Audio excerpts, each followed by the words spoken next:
actually see it, this Saturn-sized world wouldn't look like anything in our solar system. To reach such a high temperature, astronomers calculate that its atmosphere must absorb nearly all the radiation from its nearby star. It's probably as black as this lump of coal. The only light from it would be the thermal emission from its sunward-facing hotspot. Cyclops may indeed look like a giant black eyeball with a glowing iris. I was just playing with this 3D solar system viewer. You know, I'm under the impression that this Nibiru planet might just be out there. So, what I did here was, I'm just trying to figure out where it's coming from. Coming close to Uranus, right? So we might not be able to see this thing until April. Let's move it back a bit, April 8th. See, there's Uranus. So if this little planet that we're all looking for is coming by Uranus, then we're not going to be able to see it. It's behind the sun, right? Let's move that. See, there's April. Let's go to geocentric view. I don't have to telescope. Like a banana. Geocentric. See, here's Uranus right there. Let's turn it around.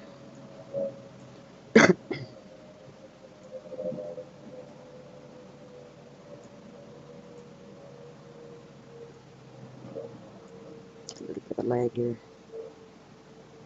High graphics. See where Uranus is? From our perspective, Uranus is over here. So that sun's really bright. We might not be able to see her until late April. We should definitely be able to see it by the end of April, right? Beginning of May. So I think we should all start looking. Well, don't stop looking. But we should all start really looking beginning of May. If she's out there, we should probably see her by May, right? Of course, you know, chemtrails and freaking clouding us out. Disinformation and hiding truth, and it's, you know, what are you hiding? Why? Won't we all eventually know? I guess preparing for it. We don't want too many people to survive, right? Because, you know, we do have the Georgia Guidestones. Say only about 500 million people should be here. Never wrote that. Some of the theorists say that Planet X is a planet, whereas others say that Planet X is really a star. And on Nibiru, a number of people claim that Nibiru is a planet, and yet other people claim Nibiru is also a star, or could be a star. There's this claim out there that they're two different objects, that Nibiru is the name of the star, and Planet X is the name of the planet next to it. Alternatively, some people say that Planet X is the brown dwarf star, which is basically the small star with Nibiru in orbit. If we put the names to one side for now, there seems to be the general consensus by the Nibiru Planet X theorists that there's a number of possibilities. There's a possibility of a star-like object and at least one planet, maybe more. It's claimed by some theorists that there are a number of planets around this brown dwarf star. Some people suggest that the legends of Nibiru and other gods of ancient times within Babylon and indeed beyond relate to some of these planets, and possibly even the inhabitants of those planets. Some theories relating to the planet or planets which may be inhabited speak of UFOs and alien abduction, as well as the ancient accounts of gods being connected to the inhabitants, who come to Earth to collect resources whenever that mini solar system is on a close orbit. Many people out there believe the basic theory that there's a planet out there with a very long orbit. Exoplanets, because they have the most extreme conditions we've ever seen. Their official names, HD 149026b and HD 189733b, are based on the catalog numbers of their host stars. Personally, I'm going to call them something unofficial but easier to remember: Cyclops and Storm, the hottest and windiest known planets. Both of them are so-called hot Jupiters, a class of gas giants like the outer planets in our solar system. But their orbits would fall well inside that of Mercury, and that makes them hot. It also makes their years short, taking only 2 or 3 Earth days to orbit their stars. Our first exoplanet, Cyclops, can be found in the constellation Hercules, orbiting a sun-like star that's about 250 light-years away. Its day side is a blistering 2,300 degrees Kelvin, according to infrared Spitzer observations made by astronomer Dr. Joe Harrington and his team. That's a lot hotter than the inside of a blast furnace, and sets the record for known planetary temperatures. If we could actually see it, this Saturn-sized world wouldn't look like anything in our solar system. To reach such a high temperature, astronomers calculate that its atmosphere must absorb nearly all the radiation from its nearby star. It's probably as black as this lump of coal. The only light from it would be the thermal emission from its sunward-facing hotspot. Cyclops may indeed look like a giant black eyeball with a glowing iris.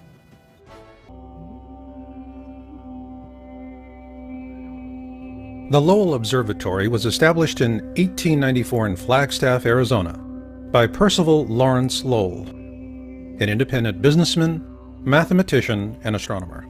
One reason Lowell founded the observatory was to study the planet Mars and its canals. The other was the search for other objects of interest in our solar system, most particularly Neptune's perturber, Planet X, a fact that revisionist historians downplay or paint over. Yet it was Lowell's intention to find the mysterious Planet X that led to the discovery of Pluto.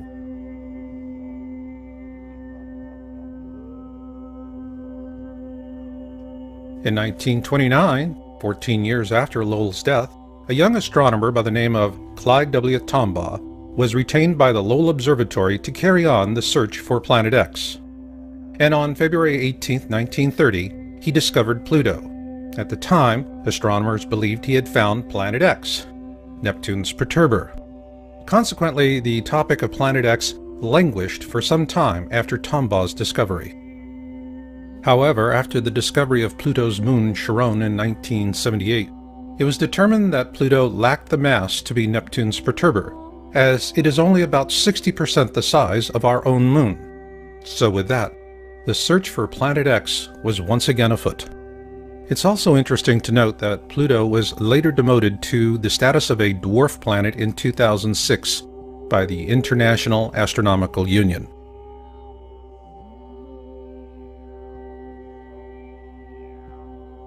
In 1950, Immanuel Velikovsky published Worlds in Collision, and he was viciously attacked by mainstream science, even though he corresponded frequently with Albert Einstein. What generated this medieval response from modern science is that Velikovsky used ancient accounts to question the Darwinian notion of evolution with evidence of periodic cataclysms caused by large objects flying through the core of our solar system. Despite ruthless suppression, Velikovsky's work reawakened an open discussion of Planet X, and following that, a steady trickle of interest emerged, both in mainstream science and the media.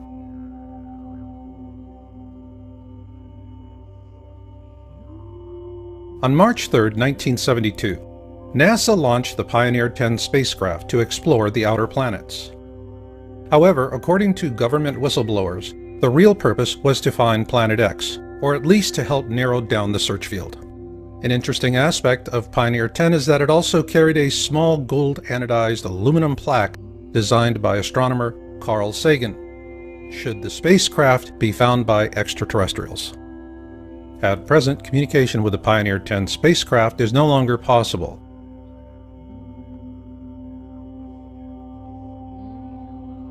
Following the launch of Pioneer 10, the topic of Planet X would have languished again had it not been for Zecharia Sitchin, the author of The 12th Planet, which was first published in 1976.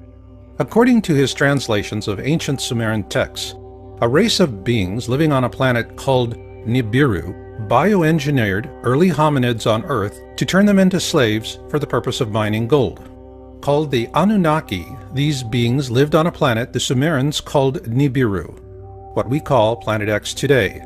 And the Sumerian accounts tell us that it orbits our sun every 3,600 years and flies through the core of our system, often causing great cataclysms on Earth.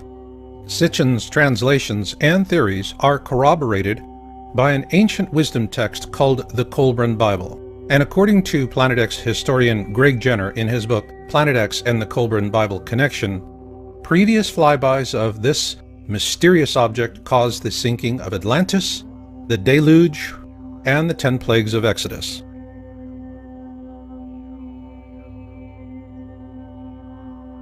Although Sitchin was continuously mocked and attacked by fundamentalists, our government took his work seriously, and on January 25, 1983, NASA launched the Infrared Astronomical Satellite, IRAS.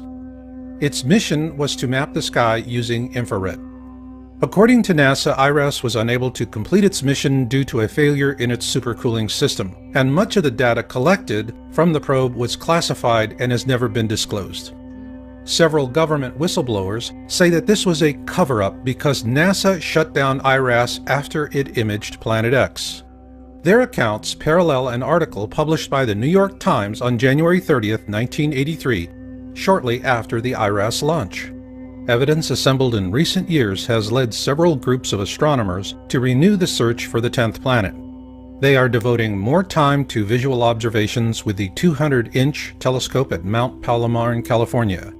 They are tracking 2 Pioneer spacecraft, now approaching the orbit of distant Pluto, to see if variations in their trajectories provide clues to the source of the mysterious force.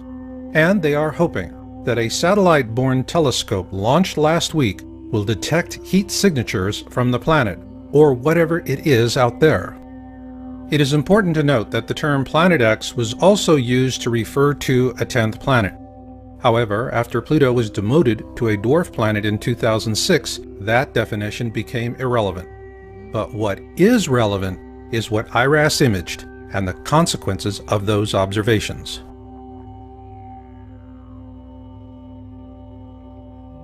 In a Victoria Advocate article published on June 14, 1988, NASA astronomer Dr. John D. Anderson was quoted as saying that telemetry from the Pioneer 10 spacecraft indicated the existence of Planet X. Also note that this article was sourced from Google News and was featured in Yowza.com's March 2012 article titled "The Planet X Cover-Up in the Mainstream Media." Following publication of our article, the entire June 14, 1988 edition was deleted from the Google News site. However, a complete copy is available for Yowza.com subscribers. But what is relevant here is that Anderson is a NASA astronomer with one heck of a resume, and what he said in that 1988 news article was powerful.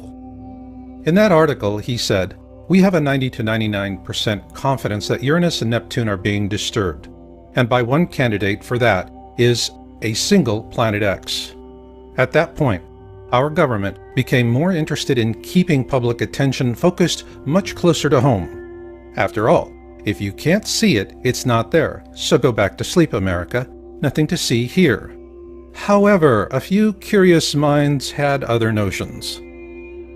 On October 1988, Dr. Robert S. Harrington, the chief astronomer for the U.S. Naval Observatory, published his paper, "The Location of Planet X," in the Astronomical Journal.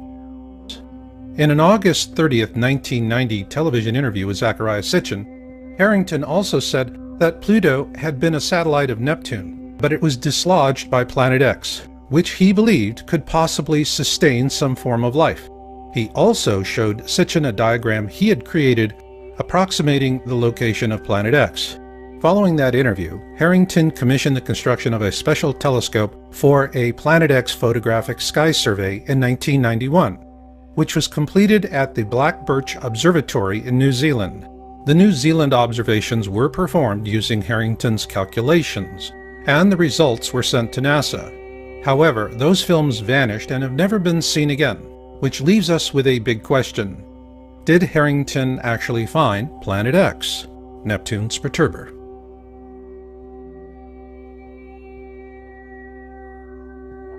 In 1992, Sitchin produced a documentary titled Are We Alone in the Universe?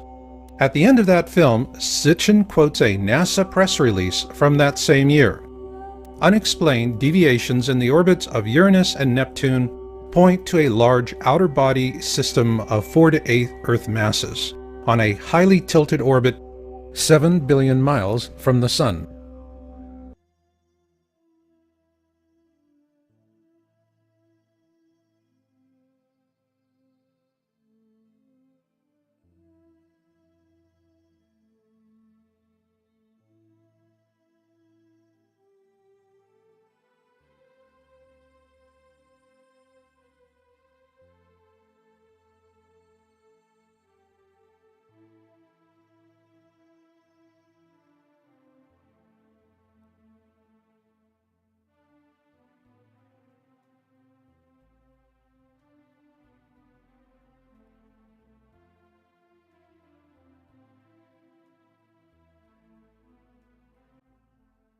I mean, if we discovered that space aliens were planning to attack, and we needed a massive buildup to counter the space alien threat, and really inflation and budget deficits took secondary place to that, this slump would be over in 18 months. And then if we discovered, whoops, we made a mistake, there aren't actually any space aliens. So we need Orson Welles, is what you're saying. No, there was a Twilight Zone episode like this in which scientists fake an alien threat in order to achieve world peace. Well, this time we don't need it. We need it in order to get some fiscal stimulus. You to vote on the news, and here's the winner. There's a huge, hidden, heavenly body right here in our solar system. Evidence is mounting that either a brown dwarf star or a gas giant planet is lurking at the outermost reaches of our solar system, far beyond the planet Pluto. According to the British newspaper The Independent, the object is 4 times the size of Jupiter. Experts say the presence of such a massive object could explain why a barrage of comets has been coming from that direction.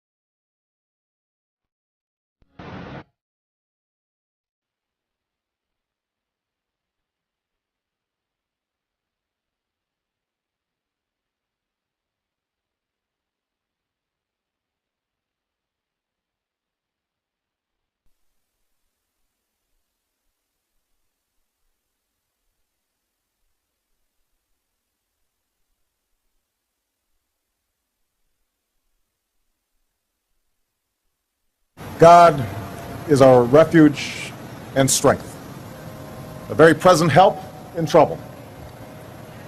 Therefore, we will not fear, even though the earth be removed, and though the mountains be carried into the midst of the sea, though its waters roar and be troubled, though the mountains shake with its swelling. There is a river whose streams shall make glad the city of God, the holy place of the tabernacle of the Most High. God is in the midst of her. She shall not be moved. God shall help her just at the break of dawn. The nations raged, the kingdoms were moved. He uttered his voice, the earth melted. The Lord of hosts is with us. The God of Jacob is our refuge. Come behold the works of the Lord, who has made desolations in the earth. He makes wars cease to the end of the earth. He breaks the bow and cuts the spear in two. He burns the chariot in fire.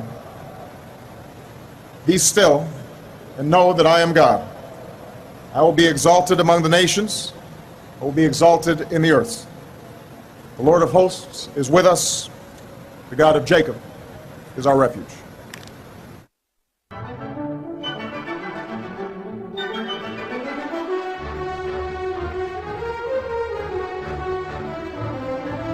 You're on the air. You're talking to Crew 14, and I thought I might give the listeners an eyewitness account of what was seen.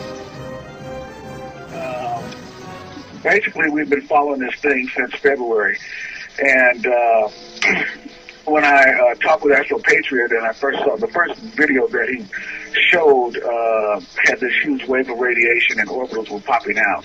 And I didn't really want to believe it, so I went and bought a scope, a Meade LX200 8-inch scope. And it took me basically until May to get it up and running and figure it out.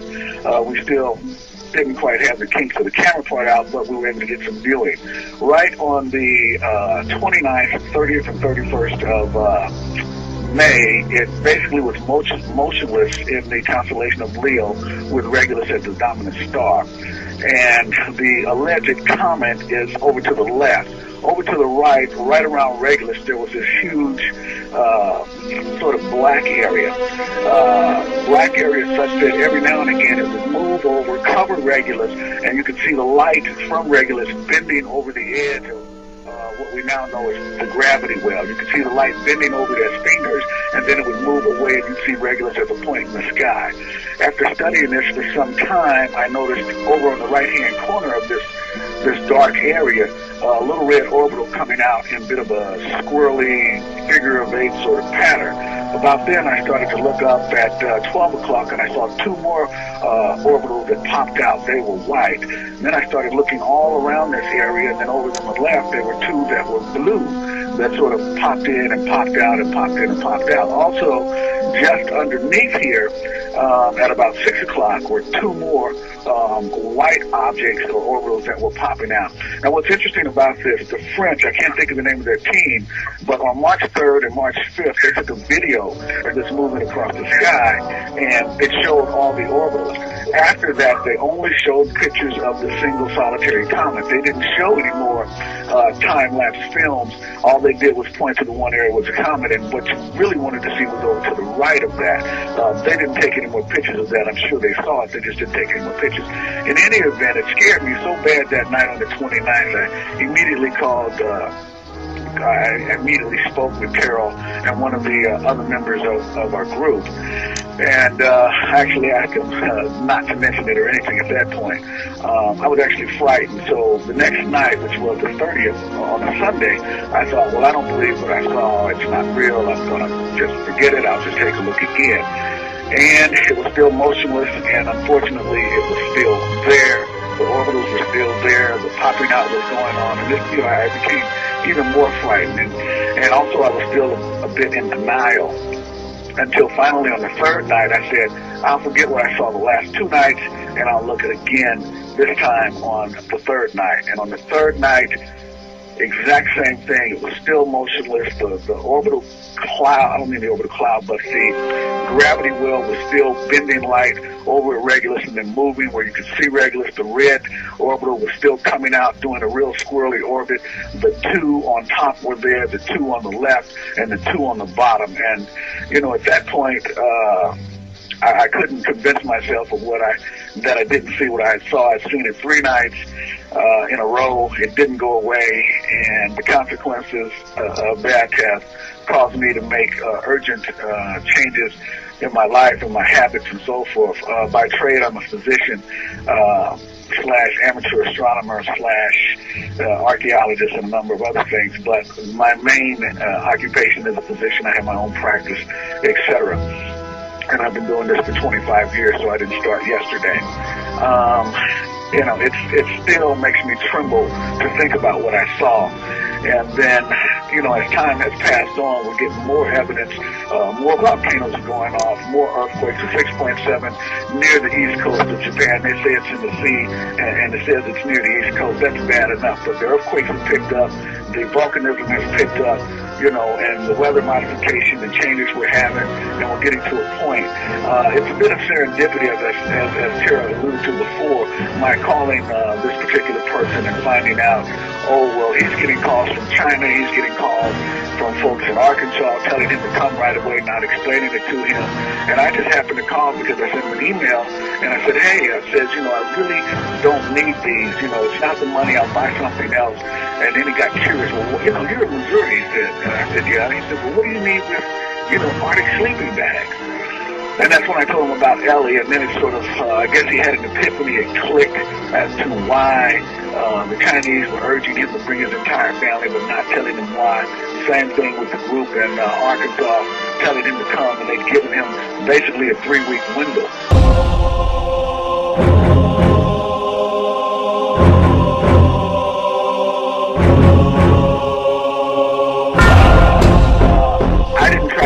Time to notice that it coincided with the 7th of July and the crossing of Saturn's orbit. My time frame was still is August 1st, but I'm getting more anxious by the day. And so folks need to know this is real. They need to wake up. I'm past the point of trying to wake anybody up.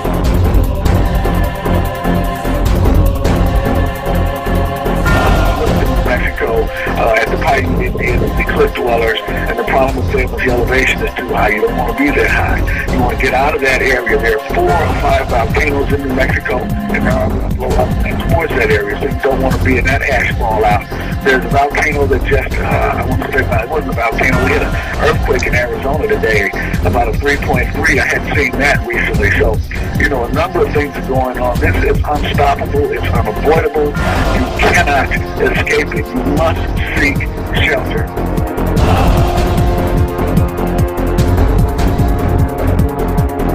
Probably answer really quickly and then continue from the chat room. Wants to know if you're talking about Planet X or Elenin, and I don't think I've never thought Elenin is Planet X.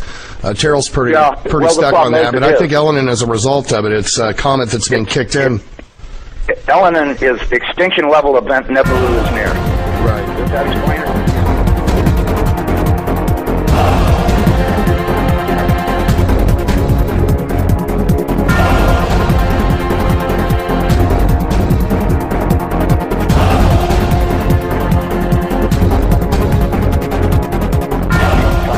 We estimated that this thing is traveling around 3,500 miles an hour, okay? That was our estimate of its speed. Now, it has been picking up speed, and that's the reason why we think it's going to arrive early, because when it comes around the backside of the sun, it's got to double that speed in order to attain breakaway speed to leave the sun and not wind up orbiting it. It's never orbited the sun in the past that we know of, so that means that it's going to have to attain breakaway speed to head back out into space. Now, you look at the NASA videos, photos, and all this other crap those morons put on the internet.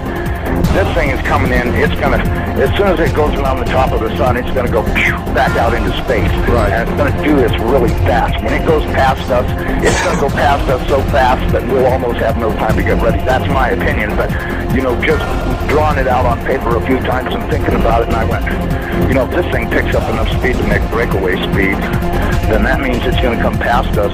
This thing, according to what I was told, is that this thing is approximately 47,000 miles in diameter, 4 or 5 times the size of the Earth, and it'll come past us, and we won't have a lot of warning, and we won't get to see it in the sky until it's on us. I think the NASA timeline is completely off.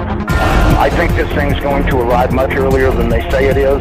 I know they're saying October, but, if you look at now, I was told that the poles are not shifting at 42 miles a year. They're shifting at 42 miles a day. And the reason is because this planet is rolling over to face this thing. Now, when it goes by, it's not going to push our North Pole away. It's going to grab our Southern Pole with its Northern Pole, and it's going to be like somebody kicked this planet in the ass. That earthquake that it talks about in Revelations when the opening of the 6th seal comes, from what I've been told, that's very accurate, because that's exactly what's going to happen. There's going to be a massive earthquake when it locks onto us. As it goes past us, we're going to follow it right upside down. The oceans are just going to be roaring from pole to pole, as you could well guess they would, because if you take a planet that's 7,000 miles across and roll it upside down in 30 minutes, you're going to have some real serious problems with wind and water. We should be preparing to expect this thing to show up again. That's what's going to happen. Hopefully nothing in this mess will hit us, even though it does say it will in the Bible, at least as it does in my Bible. It says we can expect all kinds of problems. We were looking at asteroids right close to this thing. There's asteroids that are floating around right near that are orbiting the main sun itself. These things appear to be about 500 miles across, and as you go back into the tail, you get into meteorites that go back for millions of miles in the tail. This thing looks like a giant red teardrop-shaped dust cloud, and you can see if you're able to see it up close like we did, you can see every speck out there. I guarantee you, there's trillions of meteorites falling.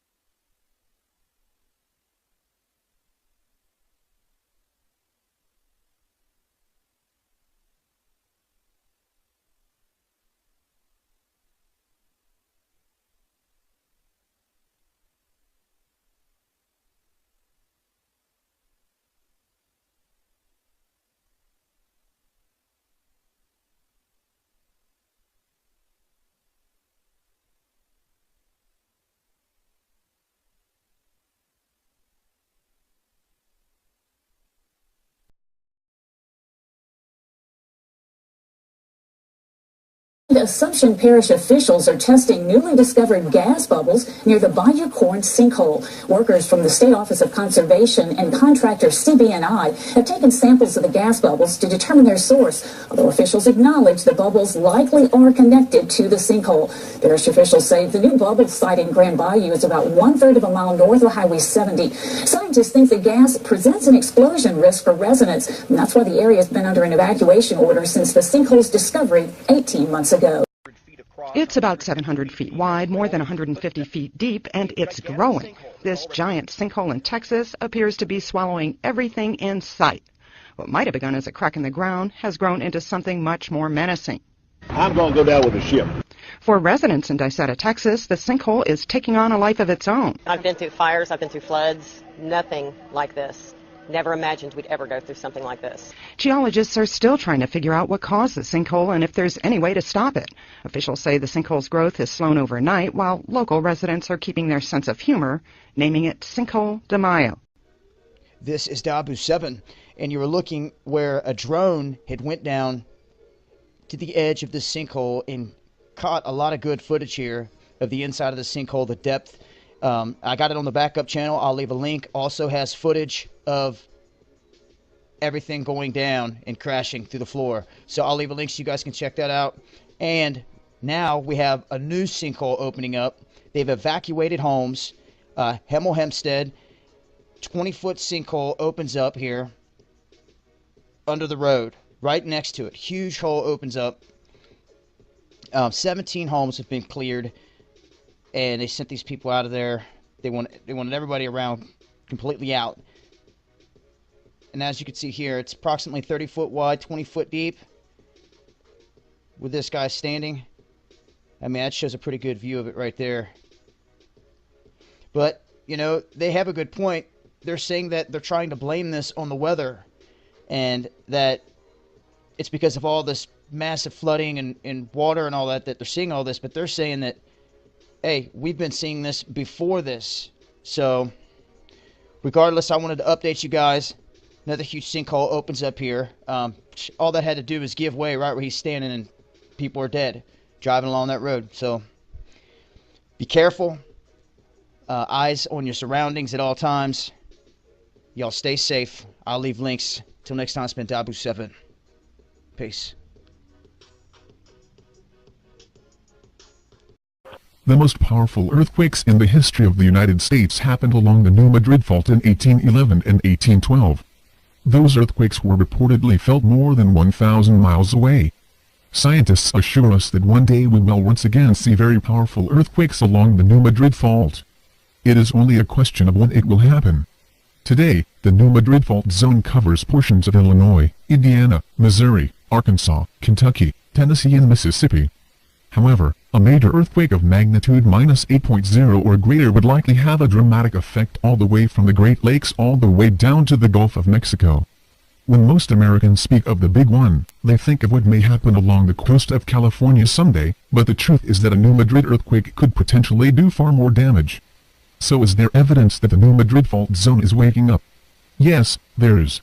According to Bloomberg, there has been a six-fold increase in the number of earthquakes that have shaken the central part of the United States from 2000 to 2011. Much of that increase is being blamed on human activity such as mining, drilling and fracking. So could human activity aggravate the fault zone so much that it could set off a truly history-making earthquake at some point? Well, the potential is certainly there. That is why so many people are so concerned about the monster sinkholes that have appeared in the region in recent months. For example, a massive sinkhole down in Louisiana is now over 8 acres in size, and it has forced hundreds of people to flee from their homes. You can see video of the Louisiana sinkhole right here. Over in Ohio, a giant sinkhole has suddenly formed that is more than 30 feet deep and that is the size of 4 football fields. That sinkhole caused part of State Route 516 to collapse, and authorities say that it will likely be closed for many months. You can see video of the gigantic sinkhole in Ohio right here. Are these monster sinkholes an indication that major earth changes are coming along the New Madrid Fault? Has reckless human activity awoken a sleeping giant that we should never have messed with? The sinkhole down in Louisiana is a particular concern because it has been venting natural gas. A few days ago it reportedly burped, which sounds kind of ominous. Could we see some kind of an explosion at some point? Many of those living in the area may not be able to return to their homes for quite a long time. The following is from a recent Huffington Post article at the 8-acre Bayou Corn sinkhole in Assumption Parish. Owners of slab houses are waiting for methane gas monitors to be installed in December. The sinkhole deepened in November and coughed up debris and hydrocarbons late in the month. Cypress trees fell into the gap. Residents are watching natural gas being flared from the site and are ventilating homes, while bayous around them bubble. But if human activity is capable of producing sinkholes that are 8 acres in size and capable of causing a 6-fold increase in the number of earthquakes in the middle part of the country, is human activity also capable of setting off the New Madrid fault? Sadly, even most Americans that are living in that part of the country don't really understand how incredibly massive and how potentially destructive this fault zone actually is. The following is from a recent report from WREG in Memphis, Tennessee. Many people don't realize that North Alabama lies in the impact zone of the New Madrid fault line, a sleeping giant that is approximately 20 times larger than California's famed San Andreas Fault. The biggest earthquake in the United States history happened in the New Madrid seismic zone in 1812, and in just the last few weeks, activity along the fault line is starting to heat up. If the earthquakes that happened along the New Madrid fault zone in 1811 and 1812 happened today, the devastation would be unimaginable. Back then, there were not that many people living in the area. But even so, the destruction was incredible. Accounts of the 1812 quake vary, since there were no measuring instruments at the time, but most geologists say evidence shows it was at least a magnitude 8 earthquake, and possibly a 9 or higher. The shaking was so intense that church bells started ringing as far away as Boston and New York. Chimneys toppled from the deep south to Canada, and President James Madison was awoken by the violent shaking as he slept in the White House. Eyewitnesses said it even caused the Mississippi River to flow backwards for a time. Unfortunately, there are now indications that the fault zone is becoming more active, as a recent Examiner article explained Tuesday evening. 2 shallow earthquakes, although small, were felt in Mount Carmel, as well as 5 miles outside Edmond, Oklahoma. Illinois had the largest at 3.6 magnitude, leaving Oklahoma with a smaller 2.9 magnitude quake, as reported by the USGS. The fact that both of these quakes were shallow and follow on the heels of Kentucky's 4.3 just 10 days ago makes the questions begin to fly. Is the New Madrid waking up? Is it gearing up for the big one? When Key experienced a 4.3 2 weeks ago, it was felt across 10 to 12 states. Although it didn't knock runners off their feet, it did alarm many. Knoxville was among the cities that felt the quake. The shaking was not minor in many areas, and it scared people, as walls shook and many began to pray. This is something that I have written about previously, and we all need to keep our eyes open for more reports about earthquakes in the middle part of the country. When the big one does finally hit the New Madrid fault zone, it will be one of the biggest news stories ever. We are talking about a catastrophe that would be so immense that it would be hard to imagine.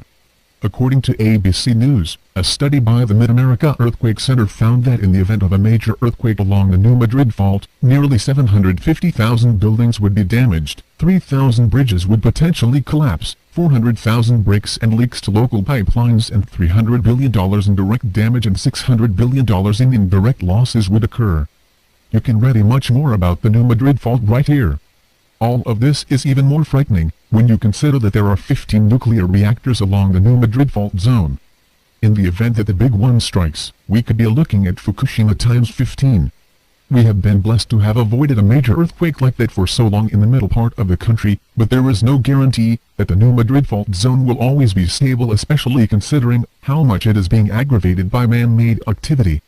There are even some that believe that eventually we will see an earthquake of magnitude -9.0 or higher along the New Madrid fault. Such an earthquake could literally change the face of the entire continent. We are talking about an event that could potentially change the course of the Mississippi River and create bodies of water where none existed previously. We seem to be moving into a time of increased seismic activity on the Earth, and many scientists are convinced that the New Madrid fault zone is definitely overdue for a major earthquake. If there's a blue pill and a red pill, and the blue pill is half the price of the red pill and works just as well, why not pay half price? Massive sinkhole in Bayou Corn are inches away from seeping into the freshwater bayou.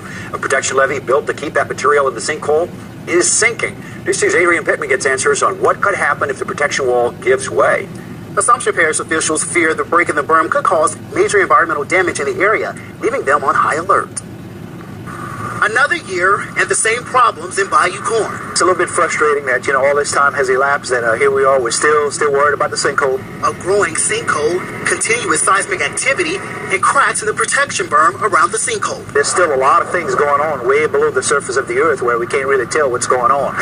If that south berm is still subsiding, still cracking, that means something's happening down below. Since last week, activity along the sinkhole has stopped because increased amounts of micro-earthquakes. Because of those small quakes, the protection wall is dropping into the sinkhole. At this point, you would think we'd have a clearer picture in our mind as far as what to expect in the future, but that future is still very cloudy right now. Since October, the berm has dropped a total of 4 feet, and within the last week, it's dropped a foot alone, leaving residents and officials here in Assumption Parish concerned. The subsidence itself is only about 6 to 8 inches above the water currently. Meaning salt water could eventually creep into the swamp and bayou if nothing is done. Take a look at these pictures. You can see how much the berm has sunk since last week. Environmental risk to vegetation, trees, possibly fish and so forth, and try to avoid that, and that's what the containment is for. But residents will remain hopeful in 2014. We hope for the best. We hope we can bring some conclusion to this, but I really think the sinkhole itself, we're going to be dealing with that, I think, for years to come. A spokesperson for Texas Bryan says crews will begin repairing the berm tomorrow, and there are plans in the works to extend the southern berm so it won't continue to subside. Adrian Pittman. They had taken the earthquake monitors offline. But this was interesting. Human rights defender Senator Fred Mills believes that it appears Assumption Parish Salt Dome sinkhole is becoming another ongoing man-made Lake Peigneur catastrophe, a government-supported oil and gas industry genocide through poisoned water, according to his interview Sunday by Deborah Dupre. Mystery gas bubbles plaguing Bayou Corn sinkhole area are also increasing at Lake Peigneur. I think I'm pronouncing that right, maybe not. 80 miles west of the sinkhole. Okay. But what I'm going to play for you now is this YouTube video. It's only approximately 10 minutes long. Lake Peigneur's oil rig hits a salt mine and causes mayhem. This video gives an excellent and thorough background of what happened in 1980. It's obvious that while we can't understand much of what is going on today with all of these catastrophes, all of them, BP oil spill, the Louisiana sinkhole, all of the tornadoes and the snowstorms, no, because man is lying. The lying is so pervasive in our society that we cannot get to the truth any longer.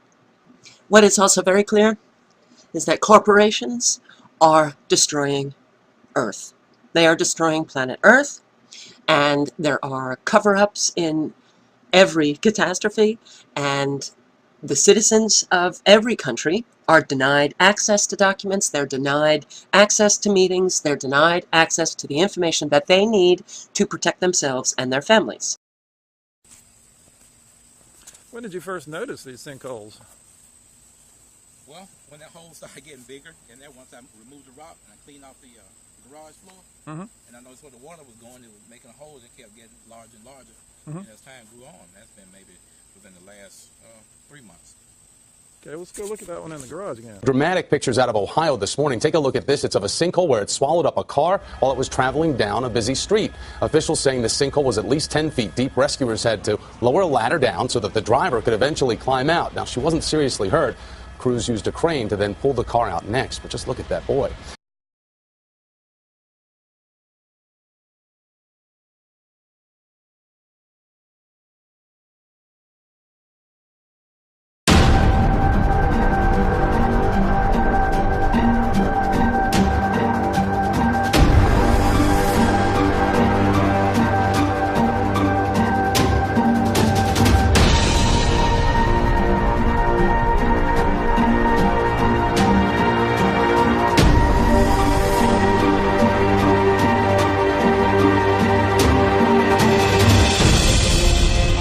If we could actually see it, this Saturn-sized world wouldn't look like anything in our solar system. To reach such a high temperature, astronomers calculate that its atmosphere must absorb nearly all the radiation from its nearby star. It's probably as black as this lump of coal. The only light from it would be the thermal emission from its sunward-facing hotspot. Cyclops may indeed look like a giant black eyeball with a glowing iris. I was just playing with this 3D solar system viewer. You know, I'm under the impression that this Nibiru planet might just be out there. So, what I did here was, I'm just trying to figure out where it's coming from. Coming close to Uranus, right? So we might not be able to see this thing until April. Let's move it back a bit, April 8th. See, there's Uranus. So if this little planet that we're all looking for is coming by Uranus, then we're not going to be able to see it. It's behind the sun, right? Let's move that. See, there's April. Let's go to geocentric view. I don't have to telescope. Like a banana. Geocentric. See, here's Uranus right there. Let's turn it around.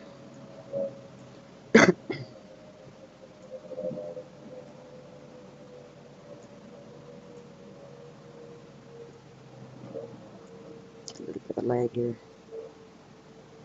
High graphics. See where Uranus is? From our perspective, Uranus is over here. So that sun's really bright. We might not be able to see her until late April.